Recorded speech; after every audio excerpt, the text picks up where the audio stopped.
여러분, 오늘은 대강절 셋째 주를 맞이했습니다. 이제 성탄주의를 한 주 앞두고 있습니다. 그러면 여러분, 오늘은 과연 우리는 이 땅 위에 오시는 예수님을 맞이하기 위해서 어떤 준비를 하고 있는가, 이 사실을 돌아볼 수 있어야 합니다. 여러분, 세상 사람들은 성탄절을 맞이하기 위해서 어떤 준비합니까? 크리스마스 시즌이 오면 가장 먼저 준비하는 게 뭘까요? 크리스마스 트리입니다. 가정마다 거실에 크리스마스 트리를 준비하지 않습니까? 직장에도요, 사업장마다 특별히 쇼핑몰에 가보면 크리스마스 트리를 아주 아름답게 해놨습니다. 백화점은 더 화려하게 꾸며놔요. 왜일까요? 사람들을 설레게 만듭니다. 기분을 들뜨게 만들어 선물을 사게 만들려고 화려한 장식을 만듭니다. 더 나아가서 크리스마스를 맞이하면서 사람들은요, 애인과 사랑하는 사람과 데이트할 약속을 준비합니다. 이번 크리스마스 놓고 시간 내야 돼, 나랑 만나야 돼, 데이트해야 돼. 그리고 가족들, 그리고 친구들과 멋진 분위기를 내기 위해서 파티를 준비합니다. 가까운 사람들에게 선물을 주기 위해서 쇼핑을 하면서 분주한 시간을 보내기도 합니다. 그러나 여러분, 이러한 성탄의 준비는요, 아무 의미가 없다는 사실을 우리는 깨달을 수 있어야 합니다. 오히려 성탄절을 통해서 하나님 마음만 아프시게 하는 인간의 죄의 열매만을 준비하는 것이 되기 때문입니다. 여러분, 성탄절을 맞이하면서 진정 우리 믿음의 사람들이 준비해야 하는 것은요, 하나님을 기쁘시게 하는 삶의 열매 아닙니까? 성탄절의 주인공 누구입니까? 예수님이에요. 성탄절의 주인공은 예수님의 마음을 헤아리고 예수님의 마음을 기쁘시게 하고 예수님의 이름을 거룩히 기리는 것이 성탄절의 본질이기 때문인 것입니다. 우리가 이 땅에 오신 그 예수님의 목적과 이유를 알면 우리는요, 성탄절을 가볍게 넘길 수가 없습니다. 단지 나의 즐거움과 쾌락만을 위해서 시간을 보낼 수가 없어요. 여러분, 생각해 보세요. 우리 입장에서만 생각해 보면요, 예수님께서 이 땅에 오셨다. 어떤 의미일까요? 우리 입장에서만 생각해 보면요, 하나님께서 허락하신 가장 큰 축복 아닙니까? 하나님께서 허락하신 가장 큰 귀한 선물입니다. 죽을 생명을, 지옥불에 떨어질 생명을, 그 불쌍한 영혼들을 다시 구원하시기 위해서, 새 생명 허락하시기 위해서 자신의 아들을 이 땅에 보내주신 게 성탄절 아닙니까? 그래서 우리는요, 우리 입장에 생각하면 기쁜 거예요. 기쁘다고 조선에 찬양하잖아요. 감사한 거예요. 왜? 죽을 영혼을 살려주시기 위해서 예수님 보내주셨기 때문에.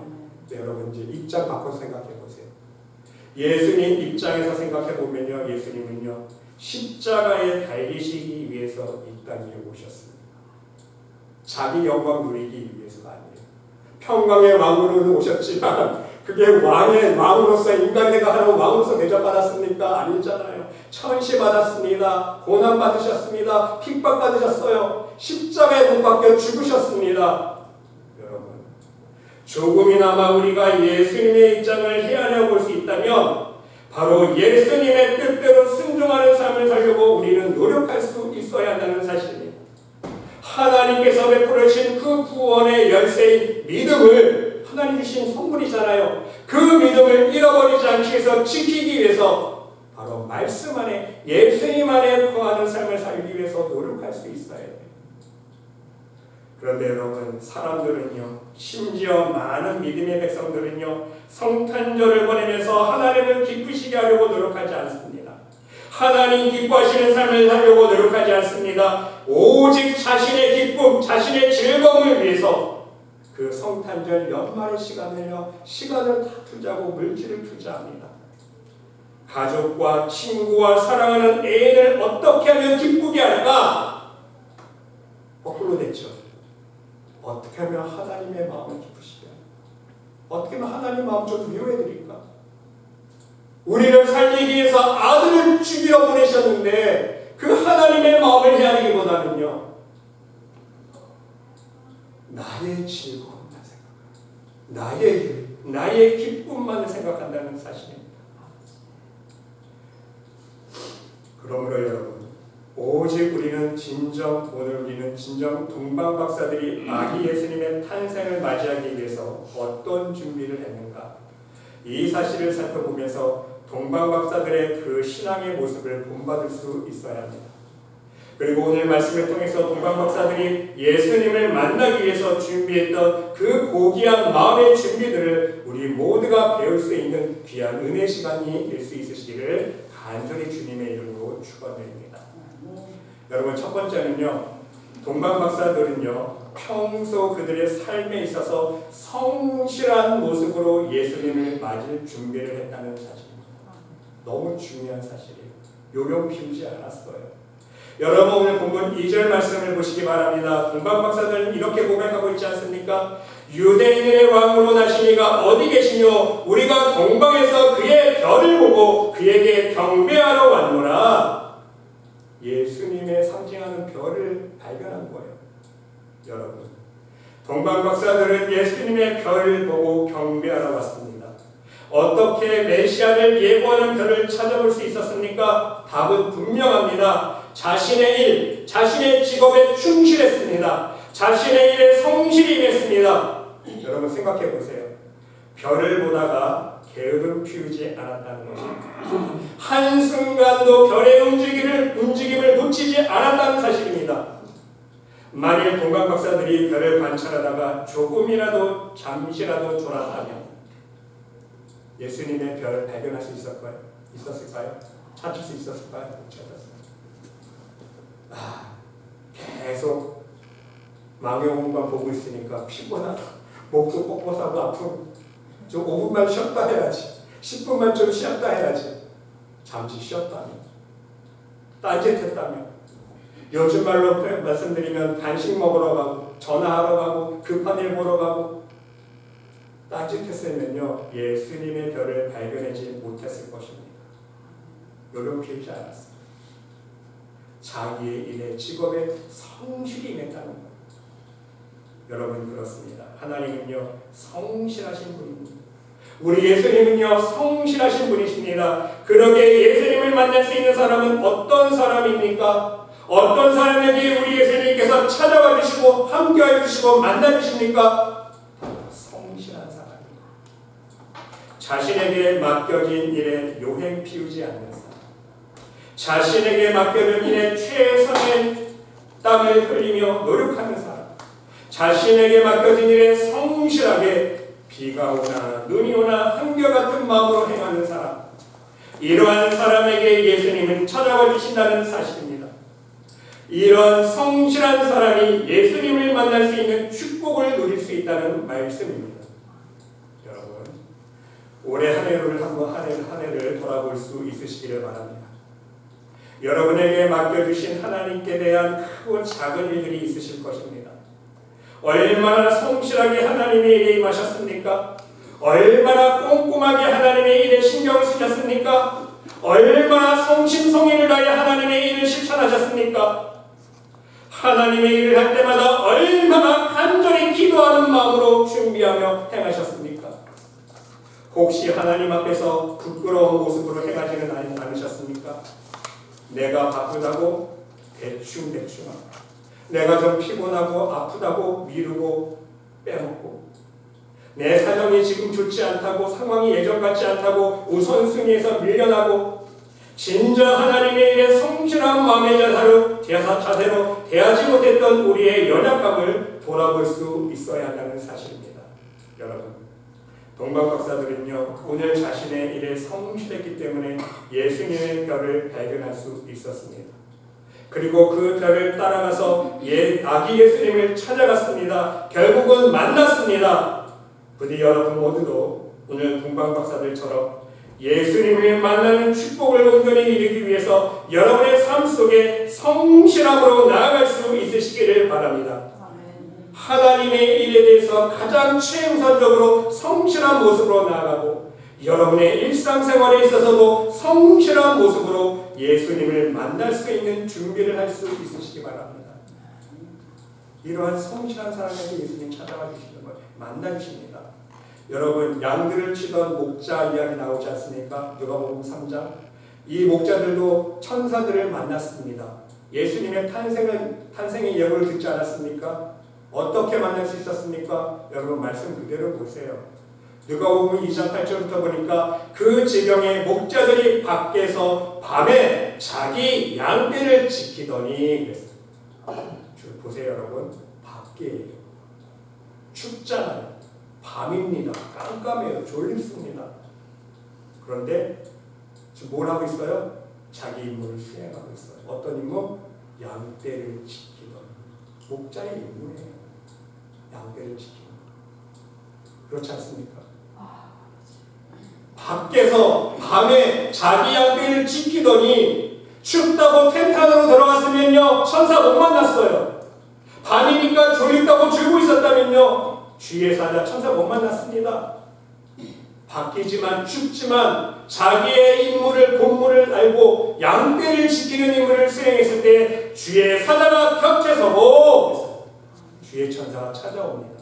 주의 영광이 저희를 두루비치매 크게 무서워하는지라 천사가 이르되 두려워하지 말라. 보라 내가 온 백성에게 미칠 큰 기쁨의 좋은 소식을 너에게 전하노라. 오늘날 다윗의 동네에 너희를 위하여 구주가 나셨으니 곧 그리스도 주시니라. 너희가 가서 강고에 쌓여 구유에 놓인 아기를 보리니 이것이 너희에게 표적이니라. 이 땅 위에 오신 아기 예수님을 만날 수 있는 절호의 축복의 기회를 얻었다는 거예요, 여러분. 어떻게 했을 때? 자기 일에 충실했을 때, 성실했을 때. 춥다고 텐트 안으로 들어가지 않았어요. 밤이니까 자지 않았어요. 양떼를 지키는 자신의 임무에 충실히 성실히 임했을 때 천사를 만났고 아기 예수님을 만날 수 있는 축복을 얻었다는 사실. 여러분 두 번째는요. 동방박사들은요 하나님의 말씀을 말로만이 아니라 실제 행동으로 실천했습니다. 실제 실천함으로 예수님의 말을 준비를 했다는 거예요.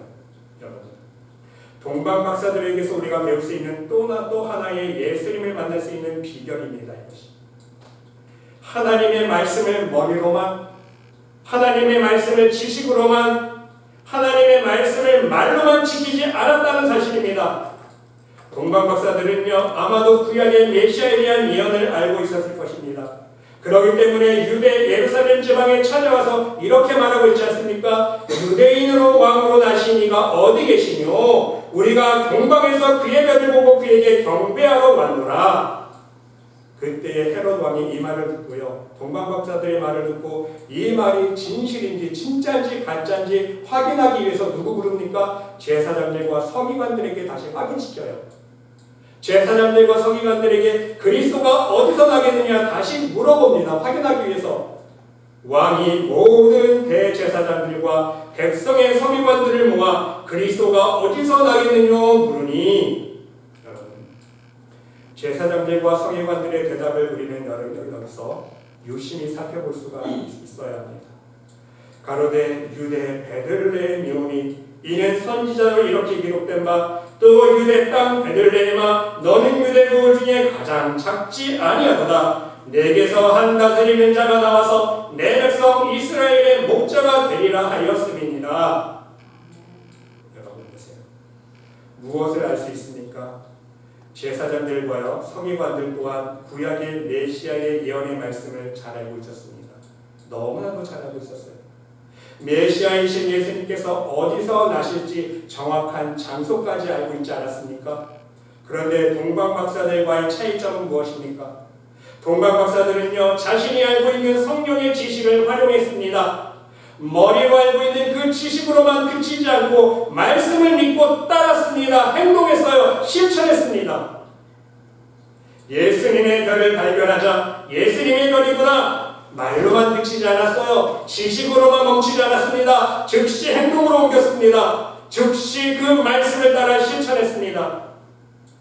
이것이 대제사장들과 서기관들의 차이점이라는 사실입니다. 여러분 제사장들과 서기관들 보세요. 동방박사들보다 더 정확하고 많은 지식을 알고 있었습니다. 성경에 대해서는요 더 해박한 지식을 알고 있지 않았습니까? 그러나 예수님의 별을 발견했다는 소식을 듣고도 동방박사들을 따라 나서지 않았다는 사실입니다. 몸을 움직이지 옮기지 않습니다. 말씀은 알고 있지만 행동으로 옮기지 않았다는 사실입니다. 머리로만 알고 있었던 성경 지식으로만 말로만 알겠지 말은 잘 알고 있죠. 말은 예수님의 예언에 대해서 잘 알고 있고 예수님께서 어디서 태어나실까지 잘 알고 있지만 그 말은 했지만 믿음의 실천이 없었다는 사실입니다. 요즘 우리가 말하는 걸로 입만 살아있는 사람 그렇습니다. 하나님의 말씀을 듣기만 하는 자, 머릿속에만 알고 있는 자, 하나님의 말씀을 행하지 않는 자 어떤 사람입니까? 예수님께서 말씀해 주셨습니다. 나의 이 말을 듣지 아니하고 행치 아니하는 자는 그 집을 모래 위에 지은 어리석은 사람 같으리니. 말씀을 듣고 행하지 않으면요 어리석은 사람이. 어리석은 사람은요 비가 내리고 창수가 날 때에 바람이 불어 그 집이 어떻게 된다고요? 무너져요. 그 무너짐이 심하니라. 다 무너지고 마는 거예요. 야고보서 2장 17절 말씀 보세요. 이와 같이 행함이 없는 믿음은 그 자체가 죽은 것이다. 죽은 믿음입니다. 진짜 믿음이 있으면요 믿음의 행위가 드러날 수밖에 없다는 거예요. 말로만 머리로만 여러분 성경 공부 맨날 해보세요. 성경 공부 프로그램 10개, 100개 수료해보세요. 머리에만 성경 지식 가르쳐보세요. 자기가 알고 있는 성경 지식을요 믿음으로 행하지 않으면 다 죽은 믿음이에요. 진정한 믿음의 열매를 맺지 못하는 사람입니다. 모든 믿음의 공력이 불타 없어지는 사람이에요. 하늘에 쌓아 올린 모든 상급이 무너져버리는 사람입니다. 말씀 그대로예요. 예수님은 이와 같은 제사장들과 서기관들을 이렇게 책망하지 않으셨습니까? 회칠한 무덤 같다고, 외식하는 자라고, 심지어 독사의 새끼라. 죄의 종이기 때문에, 죄의 자녀이기 때문에. 여러분, 오늘 이 시간 여러분의 신앙생활을 한번 돌아볼 수 있으시기 바랍니다. 하나님의 말씀을 머리로는 알고 있으면서 믿음으로 행하지 않았던 나의 모습을, 말씀의 순종함으로 실천하지 못했던 나의 모습을 돌아볼 수 있으시기 바랍니다. 그리고 동방 박사들처럼 하나님 말씀에 즉시 몸으로 행할 수 있는, 실천할 수 있는 믿음의 사람들이 될 수 있으시기를 간절히 주님의 이름으로 축원드립니다. 말씀을 듣고 믿음으로 순종으로 행하는 믿음의 사람만이 예수님을 만날 수 있는 축복을 누릴 수 있기 때문입니다. 마지막 세 번째로 여러분, 동방박사들은요 자신이 준비할 수 있는 최선의 마음의 예물을 준비했다는 사실입니다. 여러분 보세요. 동방박사들이 예수님의 별을 발견했을 때에 그 별을 따라 예수님을 만나러 여행 준비를 하지 않았겠습니까? 그 별 따라가려면 여행 준비해야 되잖아요. 낙타만 타고 갑니까? 밤에 잠도 자야 되잖아요. 삼합에 먹을 것도 먹어야 되잖아요. 물도 마셔야 되잖아요. 돗자리 피고 좀 쉬어야 되고 텐트 치고 잠도 자야 되지 않습니까? 이때에 자신의 여행 준비의 도구들, 양식만을 챙기지 않았다는 거예요. 물론 여행 준비를 했겠지만 가장 먼저 이 동방박사들이 여행을 준비하기 전에 준비했던 게 무엇일까요? 예수님 만나면 드릴 예물을 먼저 준비했다. 이게 중요합니다. 예수님 만나면 예물을 드려야지. 황금과 유황과 몰약을 준비했습니다. 여러분, 그들은 부자가 아니었습니다. 천체를 연구하는 가난한, 오늘날 말하면요 가난한 공부벌레들이었어요. 천체만 연구하는 사람도 아닙니까? 부자 사람들이 무슨 부자가 있습니까? 그러나 이 땅에 오실 메시아를 만나는 기쁨과 감사한 마음이죠. 그 마음 때문에 자신들이 가지고 있었던 가장 값지고 귀한 예물을 준비했다는 사실입니다. 그렇습니다, 여러분. 우리 예수님께 드릴 예물은요 단지 물질이 아닙니다. 명심하셔야 돼요. 세상에서 의미하는 뇌물이 아니에요. 하나님께 드려지는 예물은요 우리의 마음입니다. 예수님께 드려지는 예물은 우리의 믿음입니다. 우리의 감사의 표현입니다. 하나님은 그 예물 속에 담겨진 우리의 마음, 우리의 믿음, 우리의 감사를 보시고 이 땅에서 30배, 60배, 100배로 갚아주신다는 사실이에요. 그 믿음의 분량만큼. 하늘의 영원한 상급으로 멸관으로 인도해 주신다는 말씀입니다. 여러분 생각해 볼 수 있으시기를 바랍니다. 연말 연시를 맞이하면서 세상 사람들도요 감사한 마음을 표현하기 위해서 크고 작은 선물을 준비하지 않습니까? 크리스마스 시즌 되면 친구들끼리 뭐예요? 선물 교환해요. 그리고 자기가 1년 동안 신세진 사람들 보고 생각하면서 작은 정성을 담은 선물 준비하지 않습니까? 여러분 다음 주에 우리 크리스마스 주일날 여러분도 교회에서 준비할 선물 받으실 거예요. 특별한 선물 받으실 것입니다. 교회에서도 여러분들 선물 준비했어요. 자, 여러분 마찬가지로 우리도 진정 하나님의 은혜에 감사한 마음이 있다면, 예수님을 만나고자 하는 벅찬 가슴과 감정이 있다면 빈 마음 빈손으로 예수님을 만날 준비를 하지 못한다는 사실이에요. 비록 내가 가진 것은 없지만, 나는 여유가 없지만 그래도 나의 믿음과 감사와 이 마음을 표현할 수 있는 최선의 예물을 준비할 수 있어야 된다는 사실입니다. 우리 여러분 모두 오늘 주신 말씀을 기억하시면서 동방박사들이 드린 그 황금과 같은 변치 않는 믿음으로 예물을 준비할 수 있으시기를 바랍니다. 하나님이 가장 기뻐하시는 예물은요, 우리의 믿음이에요. 변치 않는 믿음. 역시나 메시나 왔다 갔다 하는 믿음이 아니라 변치 않는, 황금은 뭐예요? 변치 않는 거예요. 변치 않는 믿음으로 우리가 예물을 준비해요. 유황과 같은 거룩한 산제사의 향기의 예물로 준비할 수 있어야 돼요. 몰약과 같이 썩어지지 않을 하늘의 상급으로 쌓일 수 있는 귀한 예물을 준비할 수 있으시기를 바랍니다. 이러한 정성스러운 예물을 드릴 때에 여러분의 영혼과 가정과 삶 속에 하나님의 풍성하신 은혜와 축복이 넘치시기를 간절히 주님의 이름으로 기도드립니다. 여러분 오늘 말씀을 정리해 봅니다. 우리는 성탄절을 맞이하면서 오늘 동방박사들이 우리들에게 보여준 신앙의 교훈을 본받을 수 있어야 합니다. 예수님을 만나기 위해서 오늘 주신 말씀처럼 여러분의 삶 속에서 성실한 모습, 말씀에 대한 믿음의 실천으로 예수님께 드릴 마음의 예물을 준비할 수 있으시기 바랍니다. 예수님을 만나면요, 우리의 인생은 바뀌어요. 우리의 인생은 어떤 인생이에요? 사망으로 떨어질 인생입니다. 사망으로 끝나는 거예요. 그리고 이 세상에서 멸해지는 열매 다 썩어질 열매 아닙니까? 하나님 없으면. 그런데 우리가 예수님 만나면요, 그 인생이 바뀌는 거예요. 영원한 참 생명과 이 땅에서 하나님 보시는 축복의 열매를 맺을 수 있는 복된 삶으로 바뀔 수 있다는 사실입니다.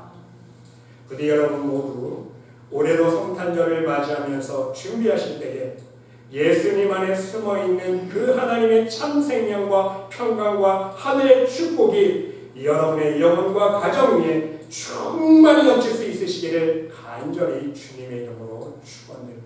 아멘. 기도드립시다. 하나님, 아기 예수님이 우리의 죄를 위해 이 땅에 오신 성탄절을 준비하면서 더욱 우리의 삶 속에서 신실한 믿음으로 성실하게 하나님께서 맡겨주신 직분에 충성하게 하여 주시고, 예수님을 머리로만 알아가는 것이 아니라 말씀에 순종하는 말씀의 믿음의 열매를 거두게 하시며, 하나님 기뻐하실 예수님께 드릴 우리의 마음의 예물을 감사함으로 준비할 수 있도록 인도하여 주시옵소서. 그리하여서 우리의 말씀의 모든 영혼들이 늘 삶 속에서 살아 역사하여 주시는 우리 예수님을 만날 수 있는 축복을 누릴 수 있도록 인도하여 주시옵소서. 하나님께서 함께 좀 있사오며 이 모든 말씀 예수 그리스도의 이름으로 감사드리며 기도드리옵나이다.